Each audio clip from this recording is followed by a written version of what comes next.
এবার বোধহয় সত্যি সত্যি আসিফ নজরুল গংরা ফেঁসে যাচ্ছেন। আসিফ নজরুল, আমিনুল ইসলাম বুলবুল কিংবা আসিফ মাহমুদ সজীব ভুঁইয়ারা ফেঁসে যাচ্ছেন বাংলাদেশের ক্রিকেটকে ধ্বংস করার জন্য।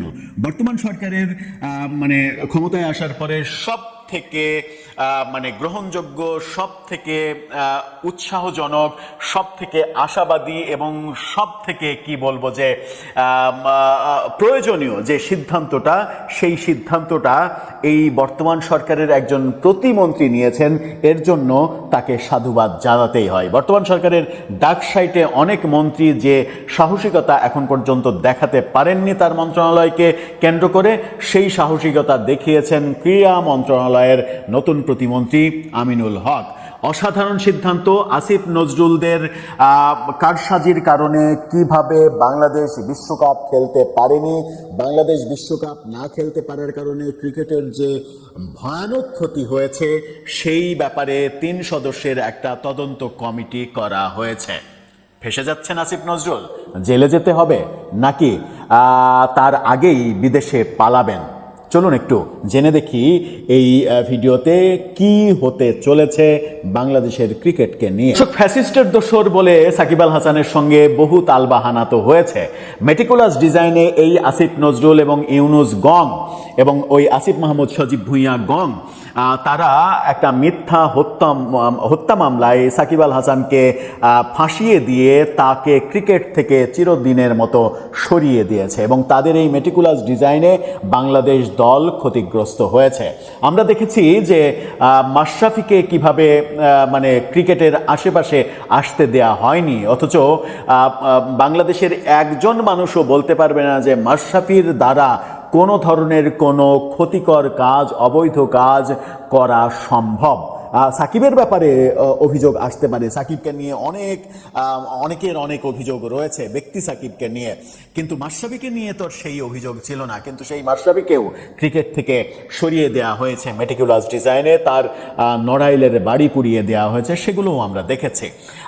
সাকিব আল হাসানকে দুবাই পর্যন্ত এনে, আমেরিকা থেকে দুবাই পর্যন্ত আনার পরে তাকে আবার ফেরত যেতে হয়েছে। তিনি বাংলাদেশে আসতে পারেননি, কারণ তাকে বাংলাদেশে আসলেই গ্রেপ্তার করে জেলে ভরা হতো। এরপরে বিশ্বকাপের ঘটনা যেভাবে ঘটানো হলো, সেগুলো বাংলাদেশের ক্রিকেটকে একের পর এক ধ্বংসের দিকে নিয়ে গেছে। বিশ্বকাপ ক্রিকেটের যে না খেলা, সেই না খেলাকে কেন্দ্র করে আসিফ নজরুল নিজের পক্ষে অনেক সাফাই গাওয়ার চেষ্টা করেছেন, কিন্তু শেষ পর্যন্ত বোধহয় তার ওই সাফাই গাওয়ার ঘটনাগুলো কাজে দিচ্ছে না। তামিম ইকবাল বোর্ড প্রেসিডেন্ট হওয়ার পরেই ক্রীড়া প্রতিমন্ত্রীকে দিয়ে এই অসাধারণ কাজটা করতে পেরেছেন যে এটা নিয়ে তদন্ত কমিটি করা হয়েছে। গণমাধ্যম নিশ্চিত করছে আজকে, চ্যানেল 24 এর শিরোনামটা দেখে নিন। বলা হচ্ছে টি-20 বিশ্বকাপে না খেলার ঘটনা তদন্তে 3 সদস্যের কমিটি গঠন। এখানে বলা হচ্ছে গত টি-20 বিশ্বকাপে এই 3 সদস্যের না খেলার জন্য 3 সদস্যের কমিটি করেছে যুব এবং ক্রীড়া মন্ত্রণালয়। মন্ত্রণালয়ের অতিরিক্ত সচিব, প্রশাসনের অনুবিভাগ ডক্টর এ.কে.এম. অলিউল্লাহকে কমিটির আহ্বায়ক করা হয়েছে। অন্য 2 সদস্য হলেন জাতীয় দলের সাবেক অধিনায়ক হাবিবুল বাশার এবং সুপ্রিম কোর্টের আইনজীবী ও ক্রীড়া সংগঠক ব্যারিস্টার ফয়সাল দস্তগীর।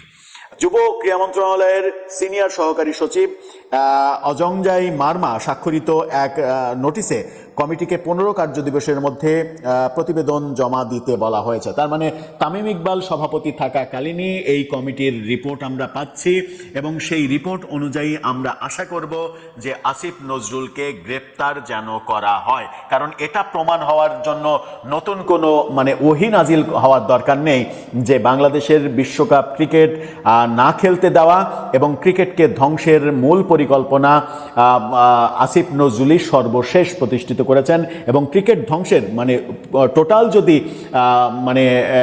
তদন্ত করা হয়, তাহলে সেই তদন্তে মেটিকুলাসলি উঠে আসবে আসিফ মাহমুদ সজীব ভুঁইয়ার কর্মকাণ্ড। এখানে বলা হচ্ছে যে এর আগে কিছু উগ্রবাদী গোষ্ঠীর হুমকির মুখে বাংলাদেশের পেসার মুস্তাফিজুর রহমানকে আইপিএল থেকে যে বাদ দেওয়া হলো, সেই ঘটনাকে পুঁজি করে আসিফ নজরুল যা যা করেছেন, কারণ আইপিএলের সঙ্গে বিশ্বকাপকে মিলিয়েছেন। আইপিএলে মুস্তাফিজকে খেলতে যে দেয়া হলো না, তার পেছনে যে আসিফ নজরুল গংদেরই দায় আছে। আসিফ নজরুল গংরা বাংলাদেশে ভারতীয় দূতাবাসে আক্রমণ করেছে, ভারতীয় দূতাবাসে পাথর ছুঁড়েছে, গেট ভেঙেছে, ভারতীয় দূতাবাসের ইট ভাঙার, ইট খসিয়ে নেওয়ার হুমকি দিয়েছে। ডাকসু নেতারা মিছিল নিয়ে বাড্ডা পর্যন্ত গিয়েছে, ভাঙতে যাওয়ার মিছিল নিয়ে। সেই যে ঘটনাগুলো ঘটানো হয়েছে, সেই ঘটনার পরিপ্রেক্ষিতেই যে আইপিএল থেকে মোস্তাফিজকে বাদ দেওয়া হয়েছে, তা এই অংশটা আলোচনাতেই তারা আনে না। মোস্তাফিজকে এমনি এমনি যে বাদ দেয়নি, বাংলাদেশের সাম্প্রদায়িক জঙ্গি গোষ্ঠী যে লাফালাফি শুরু করেছিল, ভারতেরও তো সাম্প্রদায়িক গোষ্ঠী রয়েছে, ভারতের কট্টর হিন্দুত্ববাদী সংগঠন রয়েছে। তো আপনারা নারের তাকবীর বলে মাজার ভাঙতে পারবেন, সেটা বৈধ, আর ভারতীয় ভারতীয় কট্টর হিন্দুত্ববাদীরা জয় শ্রীরাম বলে মুসলমানের দোকান ভাঙলে ওইটা অবৈধ হয়ে যায়। দুটাই তো অবৈধ। আপনারা ঝাঁঝর হয়ে চালুনের ফোঁটাকে যদি বড় ফোঁটা বলেন তাহলে তো মুশকিল, কারণ চালুনের ফোঁটা তো ছোট ফোঁটা হয়, ঝাঁঝরের ফোঁটা তো অনেক বড় ফোঁটা হয়। এই ব্যাপারগুলো আমরা আমলে নিইনি। আসিফ নজরুলরা নিজের ইচ্ছে মনে, কারণ আসিফ নজরুল তো আদতে তো এজেন্ডাই নিয়ে বসেছিল যে তারা আমেরিকার ডিপ স্টেটের পারপাস সার্ভ করবে আর পাকিস্তানের পারপাস সার্ভ করবে, রাজাকার আলবদর আল শামসদের পারপাস সার্ভ করবে। যার উদাহরণ আমরা বিচার বিভাগে, আইন মন্ত্রণালয়ে বিভিন্ন কর্মকাণ্ডে দেখেছি যে কাদেরকে পৃষ্ঠপোষকতা দেয়া হয়েছে, কোথায় কিভাবে করা হয়েছে। এবং এরা যে পাকিস্তানপন্থী এবং পাকিস্তানের পক্ষে কাজ করা যুদ্ধাপরাধীদের পক্ষে কাজ করেছে, তার উৎকৃষ্ট প্রমাণ তো শেখ হাসিনার বিচারের জন্য আলাদা ট্রাইব্যুনাল কিংবা সাধারণ কোর্ট ব্যবহার না করে ওই ৭১-এর যুদ্ধাপরাধী আদালত ট্রাইব্যুনালে শেখ হাসিনার বিচারের সিদ্ধান্ত নিয়েছে। এতেই তো প্রমাণ হয়ে যায় যে শেখ হাসিনা রাজাকারদের বিচার করার চেষ্টা করেছেন, এই জন্য তার উপরে প্রতিশোধ নিয়েছে আসিফ নজরুল এবং তার গঙেরা। তাহলে আসিফ নজরুল কাদের পারপাস সার্ভ করেছে? পাকিস্তানের পারপাস সার্ভ করেছে। পাকিস্তানের প্রধানমন্ত্রীকে, পাকিস্তানের ক্রিকেট বোর্ড প্রধানকে সে ফেসবুকে পোস্ট দিয়ে ধন্যবাদ জানিয়েছে পাকিস্তানের ধাপ্পাবাজির কারণে। অথচ ধাপ্পাবাজ পাকিস্তান বাংলাদেশকে ফাঁদে ফেলে বাংলাদেশকে বিশ্বকাপ থেকে সরিয়ে দিয়ে তারা ঠিকই বিশ্বকাপ খেলেছে এবং ভারতের সঙ্গে ম্যাচও খেলেছে। তারা কিন্তু থেমে থাকেনি, তারা তাদের স্বার্থ উদ্ধার করেছে। আবার পাকিস্তান যেন বিশ্বকাপ খেলে সেই তদবির করতে আমিনুল ইসলাম বুলবুল ছুটে গিয়েছিলেন পাকিস্তানে। কার টাকা খরচ করে গিয়েছিলেন? বাংলাদেশের টাকা খরচ করে, বাংলাদেশ ক্রিকেট বোর্ডের টাকা খরচ করে আপনি পাকিস্তানের জন্য দালালি করতে পাকিস্তানে ছুটে যাবেন আর আপনার বিরুদ্ধে তদন্ত হবে না, এটা তো হতে পারে না। আমরা প্রথম দিকে ভেবেছিলাম আমিনুল ইসলাম বুলবুল বাংলাদেশের প্রথম টেস্ট সেঞ্চুরিয়ান, বাংলাদেশের কিংবদন্তি ক্রিকেটার, বাংলাদেশের বলা হয় ইতিহাসের অন্যতম সেরা, দ্বিতীয় সেরা ক্যাপ্টেন বললে তাকেই বলা হবে। প্রথম সেরা ক্যাপ্টেন অবশ্যই মাশরাফি, বাংলাদেশের ইতিহাসের সফল এবং সব থেকে সেরা ক্যাপ্টেন মাশরাফিকে বলা হয়। এর আগের ইতিহাস পর্যালোচনা করে মাশরাফির আগের প্রজন্মের যদি ইতিহাস পর্যালোচনা করা হয় তাহলে আমিনুল ইসলাম বুলবুলকেই সেই স্বীকৃতি দেওয়া হবে। সেই কারণেই ভেবেছিলাম যে তিনি যখন ক্রিকেট বোর্ডের প্রেসিডেন্ট হলেন তখন অসাধারণ কিছু হবে, কিন্তু তিনি দেখলাম যে পাকিস্তানপন্থীদের দালালি শুরু করলেন এবং আসিফ নজরুলদের দালালি শুরু করলেন, আসিফ মাহমুদ সজীব ভুঁইয়াদের দালালি শুরু করলেন, করে ক্রিকেটটাকে ডুবিয়ে দেওয়ার সমস্ত প্রক্রিয়া সম্পন্ন করলেন।